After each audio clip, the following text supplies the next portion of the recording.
When we're talking about seasons now, you move into LA, the environment is very different, of course, from a social dynamic perspective. But I do know you have experiences with the seasons and so on. And I want to highlight that, like how beneficial was, to face different winters and so on for your energy, your mood. And of course, life is more exciting. Like there's a social dynamic and vibrancy to LA. How the environment really shifted you and changed you as you were going through that. When I moved to LA and I got to that warmer weather, speaking of the seasons, I fell in love. I live in Florida now. I unfortunately don't think I can live in cold weather anymore. I tried. I lived in Michigan for 8 years.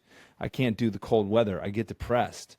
Even right now in Florida, it got down to like 38 right now. It got really cold just literally last night and the last 2 nights. And I was like, oh my gosh, this is horrible. I'm sitting in here. I got a little fireplace over here in the corner. And I'm just sitting in my office with the fireplace on and blasting the heat because I get so it sucks the energy out of me. I don't want to do anything when that cold hits. I just kind of get buckled up. So the seasons do, impact a lot of things. And I know I know you're doing some research on that. I know you mentioned your book that you're working on, and it's funny. I mean, there's so many layers to that, but the seasons impact creativity for sure. I agree. You're kind of like, oh, I don't want to do anything. So so I kind of experienced all of that. But when I moved out to California, and you could be outside all the time, year round, I thought to myself, this is the land of milk and honey.